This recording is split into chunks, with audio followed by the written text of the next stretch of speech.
नमस्कार विद्यार्थी मित्रांनो, विजन गव्हर्नमेंट जॉब ह्या आपल्या एज्युकेशन चॅनलवरती आपलं पुन्हा एकदा स्वागत आहे. आज आपण माहितीचा अधिकार अधिनियम म्हणजेच आपला राईट टू इन्फॉर्मेशन ऍक्ट 2005 हा अगदी डिटेलमध्ये बघणार आहे. संपूर्ण पॉइंट्स याच्यामध्ये कव्हर केलेले असतील. त्याच्यामुळे हे एकदा लेक्चर बघून झाल्यानंतर तुम्हाला कुठलंही एक्स्ट्रा मटेरियल वाचण्याची गरज नाहीये किंवा कुठले नोट्स बघण्याची गरज नाहीये. सगळे पॉइंट याच्यामधून व्यवस्थित कव्हर केलेले आहेत.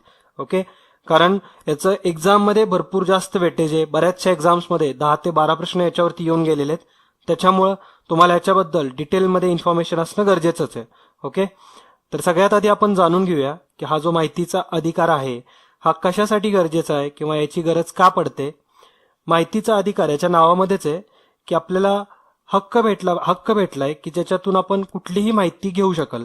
ओके, जसं की हा ऍक्ट बनायच्या आधी काय व्हायचं, तर कुठला जर समजा एखादी माहिती पर्टिक्युलर डिपार्टमेंटची पाहिजे असेल तर संसदचे सदस्य ती माहिती मिळवू शकायचे किंवा संसदमध्ये किंवा विधानसभेमध्ये जी माहिती मागितली जाते या सदस्यांकडून तेवढीच माहिती हे ऑफिसर्सकडून किंवा सरकारकडून प्रोव्हाइड केली जायची. मात्र तशी माहिती जर सामान्य जनतेने मागितली तर ती माहिती गोपनीय आहे किंवा बाकीचे रिझन्स देऊन हे अधिकारी आपल्याला देत नव्हते.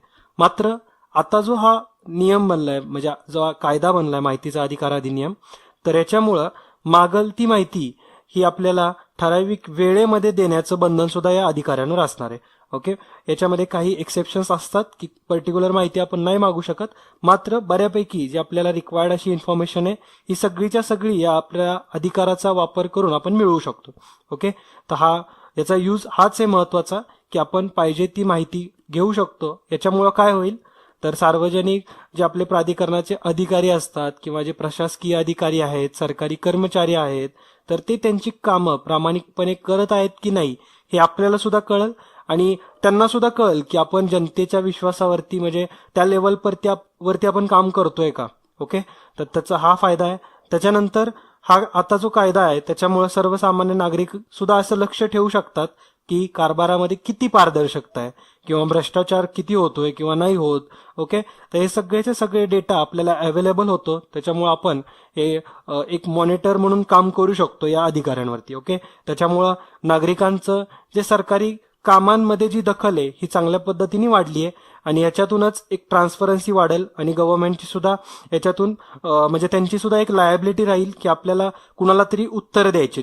ओके, मी हे जे सगळे पॉईंट सांगितले तुम्हाला हे त्यांच्या प्रस्ताविकामध्ये सुद्धा आहेत. म्हणजे आपले जे राजपत्र आहे या अधिनियमाचं याच्यामध्ये त्यांनी रिझन सुद्धा सांगितलेले आहेत. जे मी सगळे पॉईंट सांगितले ते तिथं सुद्धा ऍज इट इज मेन्शन केलेत. ते आपण पुढे बघणारच आहे. ओके, तर आता आपण जाणून घेऊया याचा इतिहास काय आहे. तर सगळ्यात आधी हा कुठं लागू झालता हे माहिती पाहिजे. तर हा जो अशा प्रकारचा जो कायदा आहे हा सगळ्यात पहिल्यांदा 1766 मध्ये फ्रीडम ऑफ प्रेस ऍक्ट या नावाने स्वीडन या देशाने सुरू केला होता. ओके, तर स्वीडनमध्ये 1766 मध्ये, ओके, म्हणजे बऱ्याच वर्षांपूर्वी 1766 नंतर आपल्या देशामध्ये 2005 मध्ये लागू झाला. ओके, तर 1766 मध्ये फ्रीडम ऑफ प्रेस एक्सप्रेशन किंवा प्रेस ऍक्ट या नावाने स्वीडन या देशामध्ये हा अधिकार सुरू झाला आणि याच्यातूनच त्यांनीच एक जगाला अशा प्रकारची म्हणजे ट्रान्सपरन्सी असावी हा एक कन्सेप्ट जगासमोर मांडलाय. ओके, 182 वर्षांनंतर म्हणजे 1766 नंतर 182 वर्षांनंतर 1948 मध्ये संयुक्त राष्ट्राच्या आमसभेमध्ये या विषयावरती चर्चा झाली. ओके, म्हणजे 1766 ते 1948 या पिरियडमध्ये एकही असा दुसरा देश नव्हता की ज्यांनी हा ऍक्ट पारित केलाय किंवा या ऍक्ट बद्दल म्हणजे चर्चा केली किंवा हा ऍक्ट बनावा जगामध्ये असा काही विचार केला असा एकही देश नव्हता.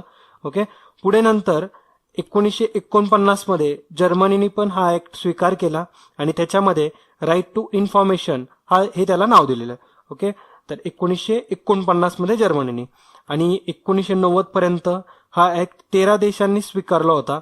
मात्र सध्या एकूण 95 पेक्षा जास्त देश आहेत की ज्यांनी हा ऍक्ट स्वीकारलाय. ओके, 1990 पर्यंत फक्त 13च देशांनी हा ऍक्ट स्वीकारला होता. हे पण तुम्ही लक्षात ठेवा. आणि जगामध्ये आपला देश आपला हिंदुस्थान कुठल्या नंबरला आहे ज्यांनी हा कायदा स्वीकारला, तर आपला देश 71व्या स्थानावरती म्हणजे आपल्या देशांनी 71वा देश आहे की ज्यांनी हा ऍक्ट स्वीकारलाय. ओके, आपल्यासोबत चीननी सुद्धा 2005 मध्येच हा ऍक्ट स्वीकारला आणि तिथं त्या कायद्याला नाव दिलेलं आहे the freedom of government law. Okay, तर हे त्याचं नाव आहे. चीनमध्ये या कायद्याचं नाव आहे the freedom of government law. Okay, तर हे सगळे हिस्टॉरिकल बॅकग्राऊंड तुम्हाला माहितीच पाहिजे. एक्झाममध्ये जे 3-4 लाईन प्रश्न असतात त्याच्यामधली एखादी लाईन अशी असू शकते की सगळ्यात पहिल्यांदा कुठं सुरू झाला आपला देश आणि कितव्या क्रमांकाचा देश आहे.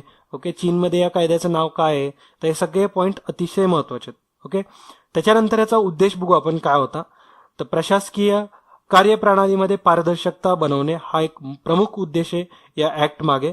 त्याच्यानंतर नागरिकांना आवश्यक माहिती पुरवणे, त्यानंतर प्रशासकीय कामांमध्ये शिस्तबद्धपणा निर्माण करणे, भ्रष्टाचाराला आळा घालणे आणि शासन यंत्रणेवरील नागरिकांच्या प्रती जे उत्तरदायित्व आहे हे तयार करणं. म्हणजे शासनाला पण असं भीती असली पाहिजे की आपल्याला कुणाला तर उत्तर द्यायचे, त्याच्यामुळे ते सुद्धा व्यवस्थित काम करतील. ओके, आणि प्रशासकीय कर्मचाऱ्यांना जबाबदार बनवणे. आपण बघितले की आपले प्रशासकीय अधिकारी बरेच इररिस्पॉन्सिबल असतात, त्याच्यामुळं ज्यावेळेस अशा प्रकारचा ऍक्ट येईल त्यावेळेस त्यांना थोडी त्यांची रिस्पॉन्सिबिलिटीची पण जाणीव होईल आणि त्यांना कोणी विचारणारा आहे या भीतीने ते कामं त्यांची व्यवस्थित चोखपणे पार करतील. ओके, तर हा एक महत्वाचा सगळे उद्देश आहेत या ऍक्ट मागचे. आता थोडेसे फॅक्ट्स जाणून घेऊ आपण काय काय फॅक्ट आहे त्याच्यामध्ये. तर माहितीचा अधिकार जो आहे हा अधिनियम 1928च्या आपल्या काँग्रेस अधिवेशनामध्येच सांगण्यात आला होता की अशा प्रकारचा एक नियम यावा आपल्या देशामध्ये म्हणून.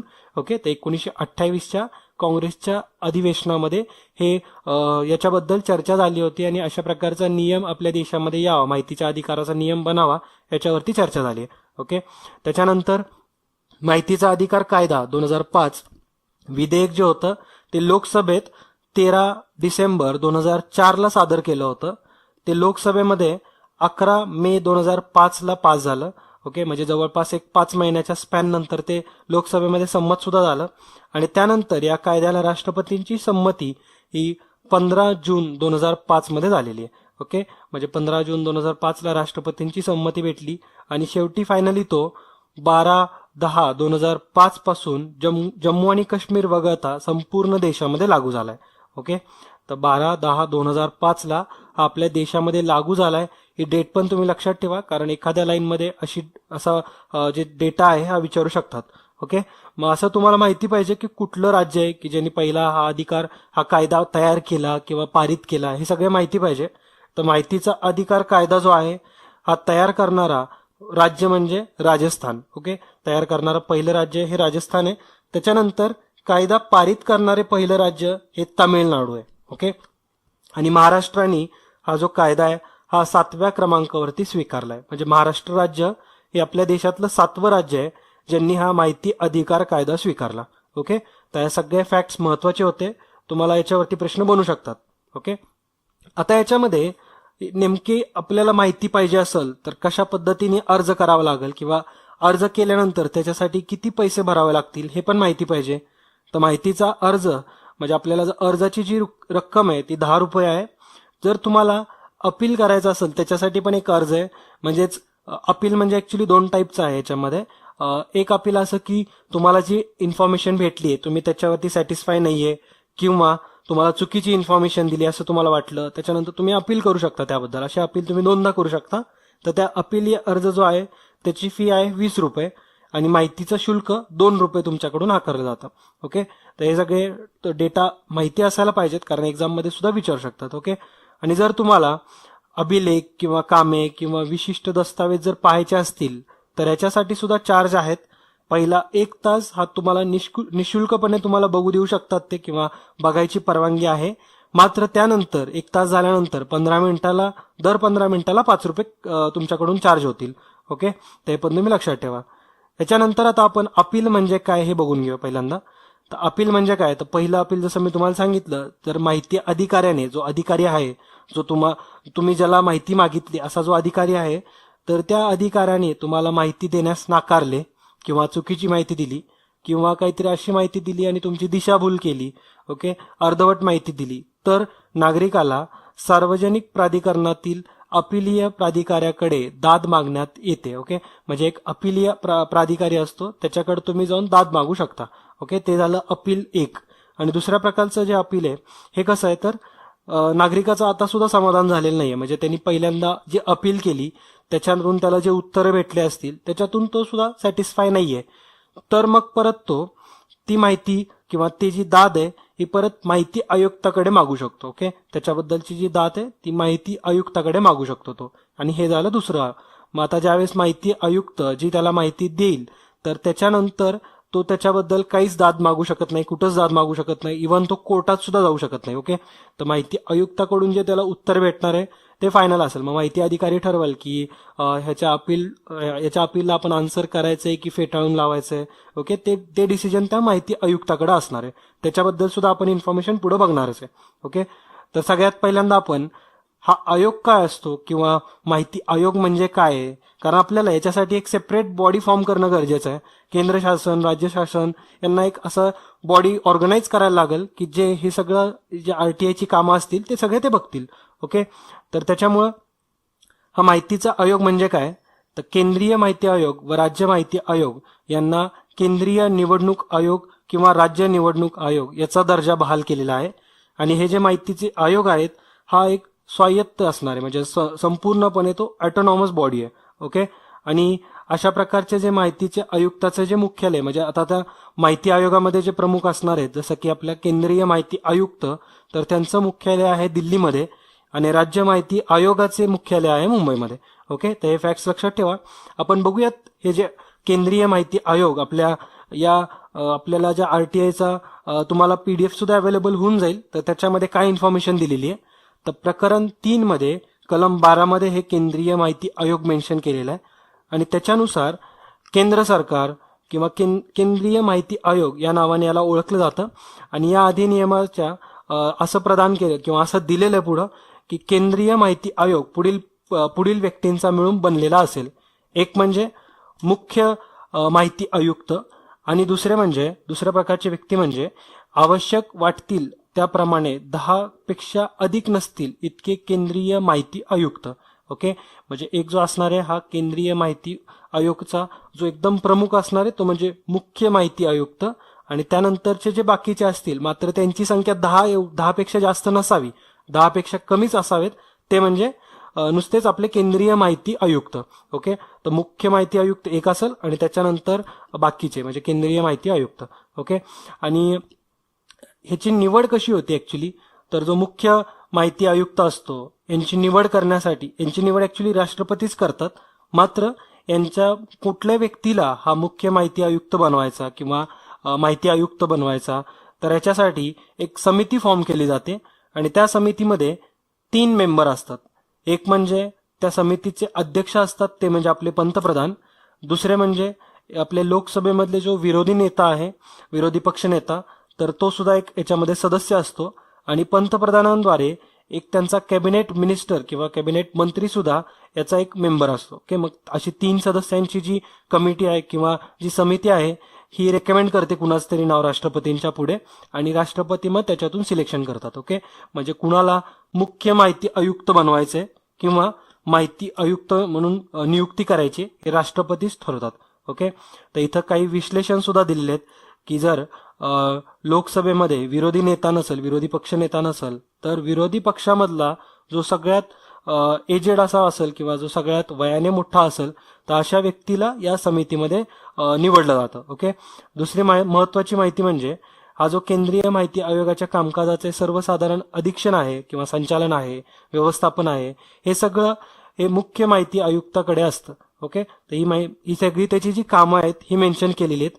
आणि मुख्य माहिती आयुक्त जो आहे किंवा कोणताही माहिती आयुक्त हा संसदेचा सदस्य नसावा किंवा तो कुठल्याही एक लाभाच्या पदावरती नसावा, हे सुद्धा इन्फॉर्मेशन या 12व्या कलमामध्ये दिलेलं आहे. ओके, तर प्रकरण 12 हे तुम्ही लक्षात ठेवा.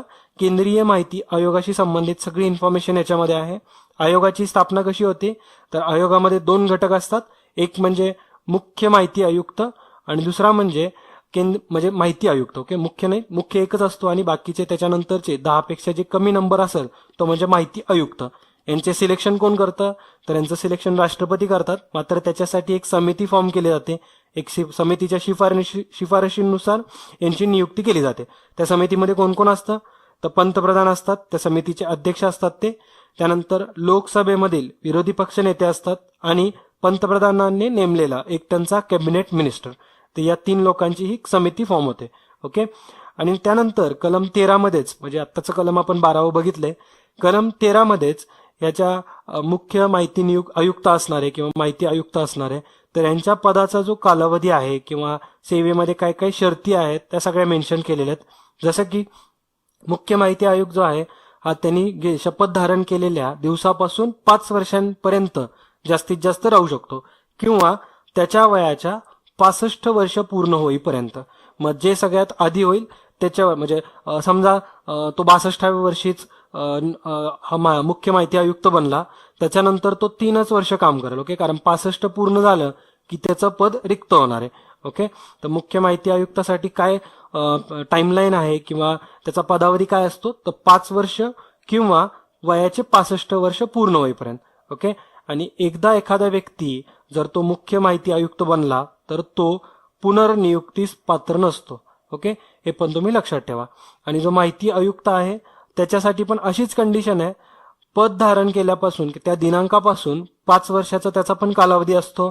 त्यांच्यासाठी पण हीच कंडिशन आहे की 65 वर्ष तो होईपर्यंत तो त्या पदावरती राहू शकतो आणि तो सुद्धा पुनर्निवडीसाठी किंवा पुनर्नियुक्तीसाठी पात्र नसतो. मात्र अशी एक कंडिशन पुढे दिलेली आहे, त्यानुसार जो माहिती आयुक्त असणार आहे तो मुख्य माहिती आयुक्त बनू शकतो, पण त्याच्यामध्ये त्याचा जे टोटल टाइम स्पॅन असणार आहे हा 5च वर्षाचा असला पाहिजे. ही एक महत्वाची कंडिशन आहे. डीपमध्ये जर प्रश्न आला तर अशा पद्धतीचा प्रश्न बनू शकतो. ओके, तर व्यवस्थित हे तुम्ही सेंटेन्स आहे ते ॲज इट इज लक्षात ठेवा. इथं दिलेलं आहे ते की माहिती आयुक्ताची मुख्य माहिती आयुक्त म्हणून नियुक्ती झाली असेल या त्या बाबतीत माहिती आयुक्त आणि मुख्य माहिती आयुक्त म्हणून होणारा त्याचा एकूण पदावधी जो आहे 5 वर्षाहून अधिक असणार नाही. ओके, तर हे डीपमध्ये जर प्रश्न विचारला तर हा प्रश्न बनू शकतो, त्याच्यामुळे तुम्ही व्यवस्थित लक्षात ठेवा.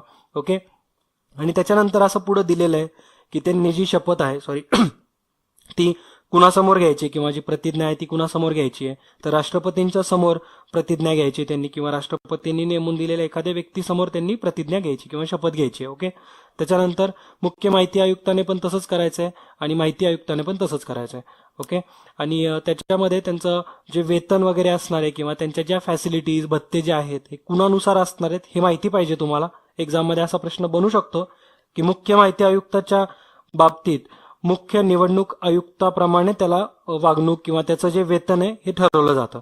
ओके, म्हणजेच मुख्य निवडणूक आयुक्त आणि मुख्य माहिती आयुक्त हे एकाच लेवलचे आहेत. त्याच्यानंतर माहिती आयुक्त आणि निवडणूक आयुक्त हे सुद्धा एका लेवलचे आहेत. ओके, म्हणजे त्यांना जे भेटणारे वेतन आहे, भत्ते आहेत, सेवा आहेत आणि त्याच्या ज्या अटी आणि शर्ती असतील त्या दोघांच्या सेम टू सेम आहेत. ओके, तर हे पण तुम्ही व्यवस्थित लक्षात ठेवा. आता आपण जे कलम 12 आणि 13 मध्ये बघितले तेच इथं पुन्हा शॉर्टमध्ये दिलेलं आहे. तुमची चांगली रिव्हिजन होईल याच्यातून. माहिती आयुक्ताची नियुक्ती कशी होती, तर केंद्रीय माहिती आयुक्त व राज्य माहिती आयुक्त यांची निवड करत असताना राष्ट्रपती हे केंद्रीय माहिती आयुक्ताची निवड करतात, तर राज्यपाल हे राज्य माहिती आयुक्ताची निवड करतात. ओके, एक समिती स्थापन केली जाते, त्याच्यामध्ये पंतप्रधान हे अध्यक्ष असतात. तर जर आपण राज्य माहिती आयुक्ताची जर नियुक्ती केली तर त्याच्यामध्ये सुद्धा एक अशी समिती फॉर्म होते आणि त्याच्यामध्ये पंतप्रधानांच्या ऐवजी मुख्यमंत्री हे अध्यक्ष असतील. ओके, त्याच्यानंतर केंद्रीय माहिती आयुक्तामध्ये त्याची नियुक्ती करताना दुसरा जो समितीमधला व्यक्ती असतो तो म्हणजे लोकसभेचा विरोधी पक्ष नेता असतो आणि राज्य माहिती आयुक्ताच्या म्हणजे त्याच्या प्रोसिजरमध्ये हा मुख्यमंत्रीनंतर जो दुसरा व्यक्ती असणार आहे तो म्हणजे विधानसभेतील विरोधी पक्षनेता. ओके, इकडे लोकसभेतील असतो, इकडे विधानसभेतील. त्याच्यानंतर पंतप्रधानांनी नामनिर्देशित केलेला एक कॅबिनेट मिनिस्टर असतो हा तिसरा मेंबर आणि इकडं राज्याच्या माहिती आयुक्ताच्या सिलेक्शनमध्ये जी कमिटी फॉर्म होते त्याच्यामध्ये जो मुख्यमंत्री त्याच्या एक कॅबिनेट मिनिस्टर त्याच्यातून जो निवडतो मुख्यमंत्र्याच्या नामनिर्देशक म्हणजे मुख्यमंत्र्यांनी निवडलेला तर तो एक त्याच्यामध्ये असतो. ओके, म्हणजे दोन्हीकडे सुद्धा 3 मेंबरची एक समिती फॉर्म करायला लागती आणि नाव घोषित केल्यानंतर राष्ट्रपती डिसाईड करतात की कुणाला माहिती आयुक्त म्हणून निवडायचा. ओके, मुख्य माहिती आयुक्त म्हणून निवडायचा. तर हे दोन्ही पोस्ट ह्या राष्ट्रपतींकडूनच केंद्रासाठी निवडल्या जातात आणि राज्यासाठी राज्यपालांकडून. ओके, तर व्यवस्थित तुम्ही हे लक्षात ठेवा. त्यानंतर असं पुढे दिलेलंच आहे की केंद्रीय माहिती आयुक्ताची जी नियुक्ती ही राष्ट्रपती करतात, राज्य माहिती आयुक्ताची निवड ही राज्यपाल करतात आणि व्यक्ती कोणत्याही राजकीय पक्षाचा नसावा ही एक महत्वाची अट आहे. म्हणजे जो व्यक्ती हा माहिती आयुक्त बनणार आहे किंवा मुख्य माहिती आयुक्त बनणार आहे तर हा कुठल्याही राजकीय पक्षाचा नसावा. त्याचबरोबर त्यांनी कुठलंही लाभाचं पद धारण केलेले नसावे, त्यावेळेस शासकीय सेवेत नसावा आणि त्या व्यक्तीचं जे वय आहे हे 65 वर्षांपर्यंत तो माहिती आयुक्त म्हणून काम करू शकतो, हे पण तुम्ही लक्षात ठेवा. आणि त्याचा ड्युरेशन सुद्धा 5 वर्षांचा किंवा 65 वर्षांपर्यंतचा राहील. ओके, तर हे महत्वाची कंडिशन आहे. आणि हे जे व्यक्ती असतील हे पुनर्नियुक्तीसाठी पात्र नसणार आहेत. मात्र जो माहिती आयुक्त असणार आहे हा मुख्य माहिती आयुक्त बनू शकतो, पण दोन्हीचा त्याचा जो टाइम स्पॅन असणार आहे हा दोघांचा मिळून 5 वर्षांपेक्षा जास्त नसेल. ओके, तर ही महत्वाची कंडिशन होती. त्याच्यानंतर हे जो आयुक्त आहे त्याला पदावरून दूर करता येतं का, तर यस, त्याला पदावरून दूर करता येऊ शकतं. राष्ट्रपती काय करतात, जर पदावरून दूर करायचं असेल, केंद्रीय माहिती आयुक्ताबद्दल बोलतोय मी, तर त्याला पदावरून दूर करताना सर्वोच्च न्यायालयाकडे एक दाद मागावी लागते किंवा त्यांच्याकडून एक आपल्याला गाईडलाईन घ्यावी लागते. सर्वोच्च न्यायालय थोडासा रिसर्च करून त्या व्यक्तीबद्दल मग एक निष्कर्ष लावू शकतो की हा व्यक्ती म्हणजे चांगला आहे किंवा हा बनू शकतो, माहिती आयुक्त राहू शकतो पदावरती की नाही. आणि जे सर्वोच्च न्यायालय सांगेल त्याला राष्ट्रपती फॉलो करतात किंवा राष्ट्रपती मग डिसाईड करतात की या व्यक्तीला पदावरून काढायचंय. ओके, तर अशा पद्धतीने या माहिती आयुक्ताला आपण पदावरून काढू शकतो. राज्य माहिती आयुक्ताबद्दल काय होईल, तर राज्यपाल हे सर्वोच्च न्यायालयाला सांगतील की निर्देश दिल्यास हे आपण राज्य माहिती आयुक्ताला पदावरून काढू शकतो. ओके, राज्यपालांनी सर्वोच्च न्यायालयामध्येच द्यायचंय. ओके, उच्च न्यायालयामध्ये नाही. त्यानंतर त्यांनी जर गैरवर्तन केलं किंवा अकार्यक्षम असेल असं सिद्ध झालं तर राष्ट्रपती त्याला पदावरून काढू शकतात. त्याचबरोबर राष्ट्रपतींना जर वाटलं तो जो व्यक्ती आहे हा नादार म्हणून ठरवला त्याला, तर त्याला पदावरून काढू शकतात. त्याचबरोबर त्यांनी या कामासोबतच इतरही कामं करत असेल आणि त्याचबरोबर काही वेतन पण त्याला त्यातून मिळत असेल तर त्या व्यक्तीला आपण पदावरून काढू शकतो. ओके, आणि राष्ट्रपतींच्या मते जर तो मानसिक किंवा शारीरिक विकलतेमुळे पदावरती राहण्यास अपात्र असेल तरी सुद्धा या माहिती आयुक्ताला पदावरून काढून टाकता येतं. आर्टिकल 14 मध्ये हे मुख्य माहिती आयुक्तास आपण कसं पदावरून दूर करू शकतो ही सगळी माहिती दिलेली आहे. त्याच्यामधल्या प्रत्येक पोट कलम मध्ये सगळी माहिती दिलेली आहे. जसं की आपण इथं मेन्शन केलं होतं की नादार म्हणून ठरवण्यात आला तर त्याला पदावरून काढून टाकता येतं, तर ते सुद्धा करेक्ट आहे. त्याच्यानंतर राष्ट्रपतींच्या मते तो जर व्यक्ती नैतिक नसल तर त्याला आपण काढून टाकू शकतो. त्याचबरोबर तो अपराधाबद्दल कुठला दोषी असेल तरी सुद्धा त्याला पदावरून काढून टाकता येतं. राष्ट्रपतींच्या मते मानसिक किंवा शारीरिक विकलांगतेमुळे त्याला पद ऍक्च्युली राहण्याचा हक्क येत नाहीये, त्याला राष्ट्रपती पदावरून काढू शकतात. ओके, तर हे सगळी इन्फॉर्मेशन ही कलम 14 मध्ये दिलेली आहे. त्याच्यामुळे तुम्ही हे लक्षात ठेवा, एक्झाम मध्ये मॅच दी पेअर मध्ये येऊ शकतो की कलम 12 कशासाठी आहे, कलम 13 कशासाठी आहे, कलम 14 कशासाठी आहे. ओके, तर सगळे कलम तुम्हाला माहिती पाहिजेत. आता थोडेसे फॅक्ट्स आपण जाणून घेऊया. पहिले जे केंद्रीय मुख्य माहिती आयुक्त होते त्यांचं नाव होतं श्री वाजहत हबीबुल्ला. ओके, तर हे त्यांचं नाव होतं. हे पहिले आपल्या देशाचे केंद्रीय मुख्य माहिती आयुक्त होते 2005 मधले. आणि महाराष्ट्राचे पहिले मुख्य माहिती आयुक्त कोण होते, तर doctor Suresh V Joshi. Okay, तर ही दोन्ही नावं तुम्ही लक्षात ठेवा. आणि आजच्या लेक्चरमधून तुमच्यासाठी प्रश्न आहे की सध्याचे महाराष्ट्राचे मुख्य माहिती आयुक्त कोण आहेत. ओके, जर माहिती असेल तर नक्कीच कमेंट बॉक्समध्ये तसं मेन्शन करा. आता आपण यांची थोडीशी कार्य जाणून घेऊयात की जे माहिती आयुक्त आहेत हे काय काय काम करतात. तर नागरिकांद्वारे आपले दुसरे अपील त्यांच्याकडे ज्यावेळेस येईल तर त्याच्यावरती ते निर्णय द्यायचं त्यांच्या हातात आहे की हे अपिलावरती काय निर्णय द्यायचा आहे. जसं की ते अपील फेटाळायचं आहे किंवा त्याची योग्य चौकशी करायची आहे, हे डिसिजन त्यांचं असेल.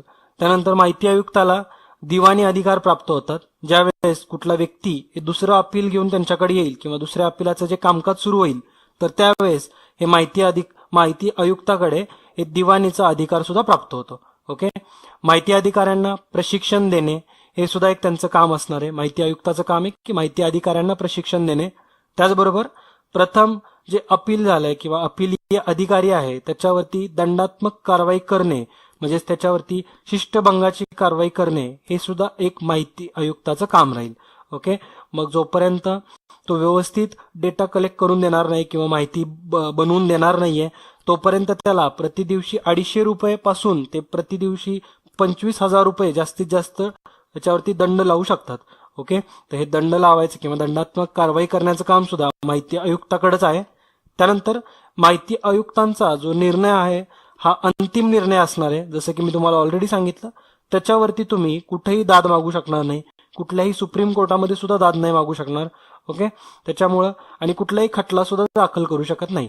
ओके, जो डिसिजन असणार आहे, जो त्यांनी दिलेली इन्फॉर्मेशन असणार आहे, जो त्यांचा निर्णय असणार आहे, हा अंतिम निर्णय असणार आहे. ओके, आता आपण जे आरटीआय शिकतोय याच्यामध्ये फक्त लॉ न शिकता त्यांच्यामधल्या प्रत्येक व्यक्तीचे जर माहिती शिकत आपण जर अभ्यास केला तर तो चांगल्या पद्धतीने लक्षात राहील. म्हणून आपण हा सगळा डेटा या माहिती अधिकाऱ्यांचा सुद्धा बघतोय, कारण एक्झाम मध्ये प्रश्न हा यांच्याबद्दल सुद्धा येऊन गेलेले आहेत. ओके, त्याच्यामुळे आपल्याला सगळीच्या सगळी हे सगळे आर्टिकल्स माहिती असणं गरजेचं आहे. माहितीचा अधिकार व त्यांचा जो कालावधी आहे हा कसा असतो, तर जर एखादी इन्फॉर्मेशन तुम्हाला पाहिजे असेल त्याच्यासाठी किती दिवसांचा लिमिट आहे किंवा किती दिवस जास्तीत जास्त लावावेत, तर हे स्टँडर्ड दिलेलं आहे इथं. जसं की नागरिकांना जर सर्वसाधारण परिस्थितीत माहिती पुरवायची असेल तर त्याच्यासाठी 30 दिवस कालावधी आहे. त्यानंतर पहिला अपील करण्याचा जो कालावधी असणार आहे हा 30 दिवसांचा असतो. म्हणजे तुम्हाला एखादी इन्फॉर्मेशन दिली मात्र तुम्ही सॅटिस्फाय नाहीये आणि तुम्हाला अपील करायचंय तर तुम्ही 30 दिवसांच्या आतमध्ये अपील करू शकता. मात्र काही विशिष्ट परिस्थिती असेल तर 30 दिवसांनंतर ही केलं तर चालेल, मात्र त्याला काहीतरी विशिष्ट असं परिस्थिती किंवा कारणीभूत पाहिजे. ओके, त्यानंतर प्रथम अपीलाचा जो निर्णय आहे याचा कालावधी सुद्धा 30 दिवसांचा दिलेला आहे आणि असाधारण परिस्थितीमध्ये 45 दिवस. ओके, म्हणजे तुम्ही सॅटिस्फाय आहे की नाही हा जो निर्णय असणार आहे हा सुद्धा तुम्हाला 30 दिवसांच्या आत द्यावा लागेल. म्हणजेच तुम्ही दुसरा अपील करणार नाहीये हे त्यांना समजून जाईल. ओके, जर दुसरा अपील तुम्ही करणार असाल तर त्याचा कालावधी आहे 90 दिवस. 90 दिवसांच्या आतमध्ये म्हणजे पहिला अपील त्याचा रिझल्ट भेटला आणि रिझल्ट भेटल्यापासून 90 दिवसांच्या आतमध्ये तुम्ही दुसरं अपील करू शकता. ओके, आणि दुसरं अपील तुम्ही कुणाकडे करायचंय तर मुख्य माहिती आयुक्ताकडे. ओके, आणि काही विशिष्ट परिस्थितीमध्ये 90 दिवसांनंतर जरी केलं तरी चालू शकेल. ओके, त्यानंतर माहिती जर मानवी हक्क उल्लंघनाबाबत जर तुम्ही मिळवत असाल तर त्याच्यासाठी टाइमलाईन आहे 45 दिवसांची. हे तुम्ही ऍज इट इज लक्षात ठेवायचं आहे. मॅच दी पेअर मध्ये प्रश्न बनू शकतो की माहिती जर मानव हक्क उल्लंघनाबाबत असेल तर किती दिवसांची मुदत आहे, तर 45 दिवस. त्यानंतर भ्रष्टाचाराचा जर आरोपाबाबत तुम्ही जर माहिती गोळा करत असाल तर तो सुद्धा 30 दिवसांच्या आतमध्ये माहिती मिळवून तुम्हाला देणं हे बंधनकारक राहील. ओके, आणि त्रयस्थ प्रकाशाच्या म्हणजे एका त्रयस्थ पर्सन म्हणजे ऍक्च्युली कोण असतो तर तो व्यक्ती नसून कुठला एक समजा दुसरे काही इन्स्टिट्यूट असेल तर दॅट इज द त्रयस्थ पार्टी. ओके, तर त्याच्याबद्दलची जर माहिती तुम्हाला पाहिजे असेल किंवा त्याच्यासोबतची जर माहिती मिळवायची असेल तर त्याच्यासाठी 40 दिवस ही तुम्हाला टाइमलाईन असणार आहे. ओके, आणि नागरिकांच्या जीवित किंवा स्वातंत्र्याबद्दल किंवा स्वातंत्र्यासंबंधित जी माहिती असणार आहे ही एकदम फास्ट द्यावी लागते. 48 तासांच्या आत आपण जर एखाद्या व्यक्तीबद्दल तो त्याच्या जीविताबद्दल किंवा स्वातंत्र्याबद्दल जर संबंधित माहिती विचारली असेल तर ती 48 तासांच्या आत द्यावी लागते. ओके, तर हे सगळे महत्वाचे टाइमलाईन होते, व्यवस्थित लक्षात ठेवा, आपल्याला एक्झाम मध्ये विचारतात. ओके, आणि महत्वाचा या आर्टिकलमध्ये या जे त्यांचा जे पूर्ण PDF आहे याच्यामध्ये काय काय अवेलेबल आहे तर काय काय कंटेंट आहेत तर आरटीआय 2005 मध्ये एकूण 6 वेगवेगळे प्रकरण आहेत. त्याच्यामध्ये 31 कलमांचा समावेश करण्यात आलेला आहे आणि 2 परिशिष्ट किंवा अनुसूची सुद्धा आहेत. ओके, तर हे पण तुम्ही लक्षात ठेवा. विचारू शकतात की किती कलम इन्क्लूड आहेत किंवा किती प्रकरणं आहेत, तर 6 प्रकरणं आहेत टोटल, 31 कलम आहेत आणि 2 परिशिष्ट किंवा अनुसूची आहेत. त्याच्यामध्ये एकात प्रतिज्ञा सुद्धा दिलेली आहे, ते सुद्धा आपण बघू. तर पहिलं जे प्रकरण आहे याच्यामध्ये 2 आर्टिकल आहेत, एक म्हणजे नाव आणि दुसरी म्हणजे व्याख्या. तर नाव म्हणजे त्या कलमाचं नाव इथं सांगितलेलं आहे, म्हणजे माहिती अधिकार अधिनियम हे नाव पूर्ण या आर्टिकल 1 मध्ये दिलेलं आहे, आपण ते सुद्धा बघणार आहे. त्यानंतर कलम 2 मध्ये सगळ्या व्याख्या दिलेल्या आहेत. म्हणजे ऍक्च्युली कसं असते, गव्हर्नमेंट डॉक्युमेंट जे असतात त्याच्यामध्ये जे पुढे टर्म्स यूज होणार आहेत त्याच्याबद्दलच्या ज्या व्याख्या असतील, डेफिनेशन असतील, ह्या एखाद्या आर्टिकलमध्ये ते इनबिल्ड करून देतात, त्या डॉक्युमेंटमध्ये देतात. म्हणजे आपल्याला अधिनियम या वर्डचा अर्थ माहिती नाहीये तर अधिनियमची सुद्धा व्याख्या ही कलम 2 मध्ये मेन्शन केलेली आहे. ओके, म्हणजे जे तुम्हाला वर्ड मे बी वाचताना तुम्हाला माहिती नसतील तर ते सगळ्या व्याख्या इथं दिलेल्या असतात. म्हणजे माहितीचा अधिकारी कोण आहे किंवा अपील म्हणजे काय, तर हे सगळे डेफिनेशन त्याच्यामध्ये दिलेले आहेत. ओके, त्यानंतर कलम 3 मध्ये कलम 3 ते कलम 11 हे प्रकरण 2 मध्ये मोडतात. कलम 3 मध्ये सर्व नागरिकांसाठी हा माहितीचा अधिकार असेल हे मेन्शन केलेलं आहे. कलम 4 मध्ये सार्वजनिक प्राधिकरणावरील आबंधनं म्हणजे त्या ज्या बाउंड्रीज असणार आहेत त्याला आपण आबंधने म्हणतो. तर आबंधने जे असतात हे बाउंड्रीज ज्या आहेत या सार्वजनिक प्राधिकरणावरती त्या दिलेल्या आहेत कलम 4 मध्ये. कलम 5 मध्ये जनमाहिती अधिकाऱ्यांना पदनिर्देशन करणे हे मेन्शन केलेलं आहे. कलम 6 मध्ये माहिती मिळवण्यासाठी विनंती करणे म्हणजे तुम्ही कशा पद्धतीने विनंती करू शकता ते दिलेलं आहे. म्हणजे ऍक्च्युली जी माहिती आहे ही आपल्याला क्वेश्चन फॉर्मॅटमध्येच लिहायची असती. आपण असं एकदम डिस्क्रिप्शन आणि कुणाला कारण विचारू शकत नाही. आपण जी माहिती आहे ही प्रश्न स्वरूपामध्येच विचारायची. ओके, ओपिनियन वगैरे आपण विचारू शकणार नाही. कलम 7 मध्ये असं सांगितलंय विनंती अर्ज निकालात काढणे.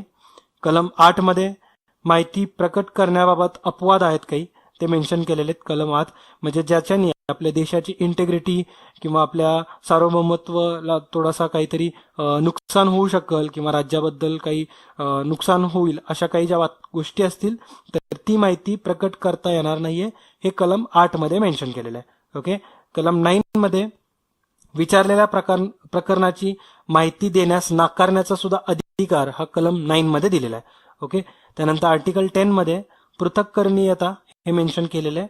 कलम 11 मध्ये त्रयस्थ पक्षाची माहिती हे मेन्शन केलेली कलम 11 मध्ये. आणि हे जे सगळे कलम 3 ते कलम 11 आहेत हे प्रकरण 2 मध्ये मेन्शन केलेत. आता प्रकरण 3 मध्ये कलम 12 ते कलम 14 हे प्रकरण 3 मध्ये आहेत. आपण कलम 12 बघितले, त्याच्यामध्ये केंद्रीय माहिती आयोग गठीत करणे त्याच्याबद्दलची माहिती दिलेली आहे. कलम 13 मध्ये या माहिती अधिकाऱ्याचा जो पदावधी आहे किंवा त्याचा जे 7 मधल्या जे शर्ती आहेत ह्या सगळ्या मेन्शन केलेल्या आहेत. कलम 14 मध्ये माहिती अधिकाऱ्यास पदावरून कसं आपण दूर करू शकतो हे मेन्शन केलेलं आहे कलम 14 मध्ये. हे तिन्हीच्या तिन्ही कलम अतिशय महत्वाचे आहेत, व्यवस्थित लक्षात ठेवा, एक्झाम मध्ये डायरेक्टली बनू शकतात प्रश्न. ओके, प्रकरण 4 मध्ये कलम 15 ते कलम 17 मेन्शन केलेलं आहे. कलम 15 मध्ये राज्य माहिती आयोग गठीत करणे. कलम 16 मध्ये त्याचा जो पदावधी आहे किंवा सेवेच्या शर्ती असतील राज्य माहिती अधिकाऱ्याच्या त्या मेन्शन केलेल्या आहेत. आणि कलम 17 मध्ये हा जो राज्य मुख्य माहिती आयुक्त असेल तर याला पदावरून आपण कसं दूर करू शकतो हे कलम 17 मध्ये मेन्शन केलेलं आहे. ओके, आणि हे प्रकरण 4 मध्ये येतं. म्हणजे तुम्ही कम्पॅरेटिव्ह अभ्यास करा. प्रकरण 3 आणि प्रकरण 4 हे एकमेकांना कॉम्प्लिमेंटरी असतील सरळ सरळ. प्रकरण 3 मध्ये हे केंद्राशी संबंधित सगळे इन्फॉर्मेशन आहे 12, 13, 14 या 3 आर्टिकल्स मध्ये. आणि प्रकरण 4 मध्ये 15, 16, 17 याच्यामध्ये जे 12 मध्ये आहे ते 15 मध्ये राज्याशी संबंधित सांगितले, जे 13 मध्ये सांगितले ते 16 मध्ये राज्याशी संबंधित सांगितले आणि जे 14 मध्ये सांगितले केंद्राशी संबंधित हे 17 मध्ये राज्याशी संबंधित सांगितले. ओके, तर अशा कम्पॅरेटिव्ह अभ्यास करा. आणि प्रकरण 5 मध्ये कलम 18 ते 20 दिलेले आहेत. कलम 18 मध्ये माहिती आयोगाचे जे अधिकार असतात किंवा त्याचे जे कार्य आहेत हे कलम 18 मध्ये मेन्शन केलेत. कलम 19 मध्ये अपील बद्दल सगळी माहिती दिलेली आहे. ओके, आणि कलम 20 मध्ये शास्ती दिल्यात. शास्ती म्हणजे काय ऍक्च्युली तर जे दंड असेल, दंड आकारणे आपण जे बघितली 250 रुपये ते 25,000 रुपये पर डे जास्तीत जास्त लावू शकतो, ती जी शास्ती आहे किंवा तो जो आपला जो मुख्य माहिती आयुक्त आहे तो त्यांच्या माहिती आयुक्तांना किंवा जे म्हणजे जो अपिलाचा जो अधिकारी आहे तर याच्यासाठी जे त्याच्यावरती दंडात्मक कारवाई करणार आहे ती सगळी या शास्ती म्हणजे कलम 20 मध्ये मेन्शन केलेली आहे. ओके, तर तुम्ही हे सुद्धा लक्षात ठेवा. त्यानंतर जे प्रकरण 6 आहे शेवटचं जे प्रकरण आहे त्याच्यामध्ये एकूण 11 कलम आहेत. कलम 21 पासून ते कलम 31 पर्यंत जे सगळेच्या सगळे कलम दिलेले आहेत हे कलम प्रकरण 6 मध्ये येतात. कलम 21 मध्ये सांगितले सद्भावनेने केलेल्या कृतीला संरक्षण. म्हणजेच काय, एखादी जर माहिती ही सद्भावनेने दिली असेल किंवा सद्भावनेने जर तिला अवॉइड केला असेल म्हणजे त्याच्या मागे कुठलं वाईट हेतू नाहीये तर त्या कृतीचं संरक्षण केलं जाईल कायद्याने, म्हणजे त्याच्या विरुद्ध कुठलाही गुन्हा दाखल होणार नाहीये. ओके, कलम 22 मध्ये अधिनियमाचा अधिभावी परिणाम असणे म्हणजे ते दिलेलं आहे.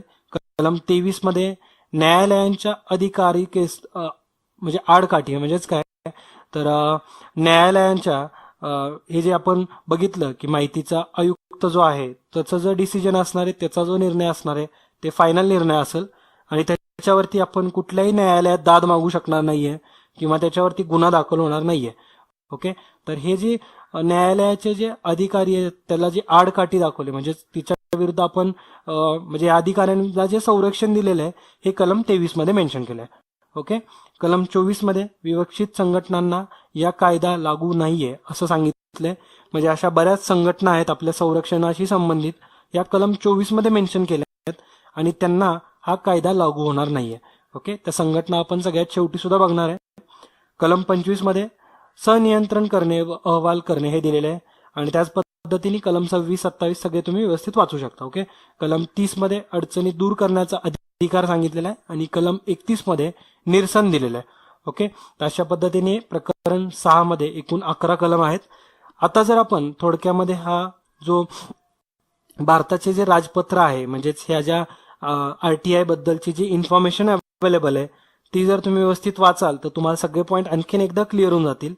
जी स्टार्टिंगच आहे, जे इंट्रोडक्शनच आहे, त्याच्यामध्येच याची गरज का पडली याच्याबद्दल सगळी माहिती दिली.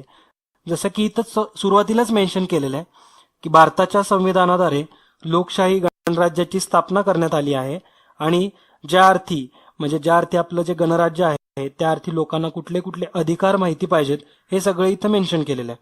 ओके. म्हणजे जे आपण याच्याबद्दलची जी का गरज पडली हे बघितलं तर ते सगळे पॉईंट इथूनच घेतलेले आहेत. जसं की भारताच्या लोकशाहीमध्ये माहितीगार नागरिक समूह आणि माहितीचा पारदर्शकता या बाबी तिच्या कार्यशीलतेच्या दृष्टीने तसेच भ्रष्टाचाराला आळा घालण्याच्या दृष्टीने महत्वाचे हे सगळं मेन्शन केलेलं आहे इथं. ओके. ते आपण अगदी सोप्या भाषेमध्ये बघितलेलं आहे, तर तुम्हाला हे सगळे पॉईंट इथं कळाले असतील. ओके. आता आपण त्याचा कलम 1 आणि कलम 2 मध्ये काय सांगितले आणि त्याच्या नोट्स तुम्ही कशा बनवायच्यात हे बघू. तर कलम 1 मध्ये त्याचं जे संक्षिप्त नाव आहे, व्याप्ती आहे किंवा जे प्रारंभ आहे हे दिलेलं आहे. जसं की या अधिनियमास माहितीचा अधिकार अधिनियम 2005 असे म्हणावे हे मेन्शन केलंय. तो जम्मू व काश्मीर राज्याखेरीज संपूर्ण भारतात लागू असेल असं सांगितलेलं आहे. ओके. आणि याच्यामध्ये असं सुद्धा दिलेलं आहे की हा अधिकार जो अधिनियम आहे हा सुरू झाल्या किंवा हा अधिकार बनल्या एकूण वेगवेगळ्या प्रकारचे कलम 5, त्याच्यातले पोट कलम 1 आणि 2, कलम 12, 13, 15, 16, 24, 27 आणि 28 हे ताबडतोब अंमलात येणार आहेत. मात्र बाकीचे जे उर्वरित नियम असतील, उर्वरित जे कलम आहेत हे अधिनियम फॉर्म झाल्यानंतर 120 दिवसांनंतर अंमलात येतील. ओके. तर हे महत्वाचं आहे. ही जी टाइमलाईन आहे हे एक्झाम मध्ये विचारण्यात आली होती की उर्वरित कलम एक कधी अंमलात आले, तर हा कायदा बनल्यापासून 120 दिवसांच्या नंतर. ओके. 120व्या दिवशी असं जरी म्हणलं तरी चालेल, 120व्या दिवशी हे अंमलात आलं. ओके. आणि कलम 2 मध्ये ज्या व्याख्या दिल्यात त्याच्यामध्ये बऱ्याचशा व्याख्या दिल्यात, जसं की समुसूचित शासन म्हणजे काय, त्याच्यानंतर केंद्रीय माहिती आयोग म्हणजे काय, त्याच्या डेफिनेशन्स दिलेल्या आहेत. त्यानंतर केंद्रीय जन माहिती अधिकारी, ओके, सक्षम अधिकारी, प्रमुख मुख्य माहिती आयुक्त, ओके, माहिती म्हणजे काय हे सुद्धा दिलेलं आहे. जी माहिती ईमेल किंवा वेगवेगळ्या फॉर्मॅटमध्ये असेल, ओके, त्यांना माहिती म्हणून कन्सिडर करण्यात येईल हे सुद्धा मेन्शन केलेलं आहे. त्यानंतर विहित याचा अर्थ दिलेला आहे. सार्वजनिक प्राधिकरण काय असतात हे मेन्शन केलेलं आहे. अभिलेख म्हणजे काय, कोणताही दस्तावेज किंवा फाईल किंवा हस्तलिखित फाईल तर याला अभिलेख म्हणतात हे सांगितलेलं आहे याच्यामध्ये. ओके. आणि अशाच प्रकारे माहितीचा अधिकार याचा सुद्धा अर्थ दिलेला आहे. ओके. तर माहितीचा अधिकार याच्या अर्थामध्ये सुद्धा सांगितलेलं आहे त्यांनी की कुठल्याही प्रकारमधली इन्फॉर्मेशन ही झाली माहिती. ओके. आणि तो अधिकार हा भारतातल्या प्रत्येक नागरिकाला प्राप्त आहे. ओके. त्यानंतर राज्य माहिती आयोगाबद्दल सांगितले, राज्य मुख्य माहिती आयुक्ताबद्दल माहिती दिलेली आहे, व्याख्या दिलेली आहे. त्रयस्थ पक्ष म्हणजे कोण असतो हे सुद्धा इथे मेन्शन केलेलं आहे. ओके. त्याच्यानुसारच माहिती मिळवण्याची जी विनंती करणारा नागरिका व्यतिरिक्त अन्य एखादी जी व्यक्ती असेल तर असा याला आपण त्रयस्थ पक्ष म्हणून कन्सिडर करतो. ओके. म्हणजे एखादी इन्स्टिट्यूट सुद्धा असू शकते ती. तर संक्षिप्तपणे हे कलम 1 आणि 2 याच्यामध्ये काय दिलंय तर अधिनियम झाल्यापासून 120व्या दिवशी संपूर्ण माहिती अधिकार अधिनियम 2005 अंमलात येणार आहे. जम्मू काश्मीर हे राज्य वगळता. ओके. आणि त्याआधी लगेचच कुठले कुठले कलम अंमलात आले होते तर कलम 5 मधला पोट 1 आणि 2, त्यानंतर कलम 12, 13, 15, 16, 24, 27, 28 तर एकूण 8 कलम अंमलात आले होते लगेचच. ओके. कलम 2 मध्ये व्याख्या दिलेल्या आहेत. समुसूचित शासन, केंद्रीय माहिती आयोग, केंद्रीय जन माहिती अधिकार, मुख्य माहिती आयुक्त आणि माहिती आयुक्त, सक्षम प्राधिकारी, माहिती म्हणजे काय, म्हणजे कोणत्याही स्वरूपातली माहिती, ते म्हणजे अभिलेख, दस्तावेज, ईमेल, त्यानंतर अभिप्राय, सूचना, प्रसिद्ध झालेले पत्रके, परिपत्रके, प्रतिमाने, हे सगळी माहिती म्हणून कन्सिडर होईल. त्यानंतर आणखीन एक व्याख्या दिल्यात, जसं की विहित म्हणजे काय, त्यानंतर सार्वजनिक प्राधिकरण म्हणजे काय, अभिलेख म्हणजे काय, माहितीचा अधिकार, राज्य माहिती आयोग, राज्य माहिती आयुक्त, त्यानंतर राज्य माहिती आयुक्त. ओके, तर हे सगळेचे सगळे राज्य जनमाहिती अधिकारी म्हणजे काय, त्रयस्थ पक्ष म्हणजे काय, तर हे सगळे जे डेफिनेशन्स आहेत ह्या कलम 2 मध्ये सांगितल्यात. ओके, म्हणजे ज्यावेळेस तुम्ही हे कलम वाचाल, ही पीडीएफ ज्यावेळेस वाचाल, समोर तुम्हाला जी लिंक दिसते याच्यावरून तुम्ही जाऊन सगळी पीडीएफ डाउनलोड करू शकता. आणि वाचल्यानंतर कलम 1 आणि 2 वाचलं म्हणजे आपण काय केलंय की जे प्रकरण 1 मध्ये सांगितले ते कलम घेतले 2, प्रकरण 2 मध्ये जे कलम सांगितलेत 3 ते टोटल 11 एवढे संख्या, म्हणजे 3 ते 11 कलम तुम्ही वाचायचे आणि त्याच्या अशाच संक्षिप्तपणे नोट्स बनवायच्या. ओके, जरी नोट्स नाही बनवल्या, हे लेक्चर तुम्ही परत एकदा बघितलं, सगळे पॉईंट तुमचे क्लिअर होऊन जातील. ओके, कुठल्याही प्रकारची नोट्स बनवायची सुद्धा गरज नाहीये.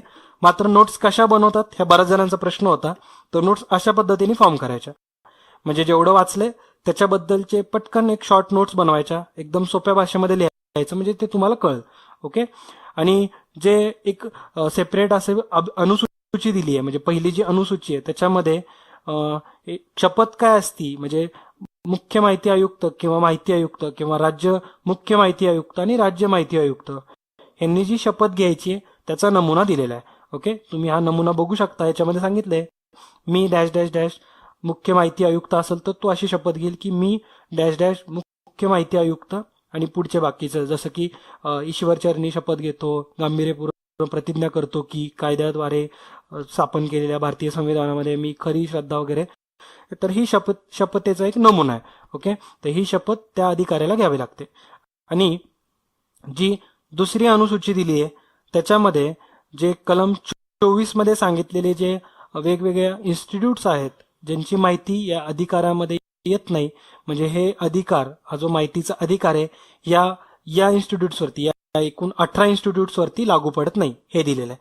जसे की पहिली इन्स्टिट्यूट आहे ती म्हणजे गुप्त वार्ता केंद्र, याच्यावरती आपण माहितीचा अधिकार हा जो ऍक्ट आहे हा आपण लागू शकत नाहीये. त्यानंतर मंत्रिमंडळ सचिवालयाची संशोधन व विश्लेषण शाखा, महसूल गुप्त वार्ता संचालय. त्यानंतर चौथी इन्स्टिट्यूट आहे ती म्हणजे केंद्रीय आर्थिक गुप्त वार्ता विभाग. 5वं इन्स्टिट्यूट आहे अंमलबजावणी संचालनालय.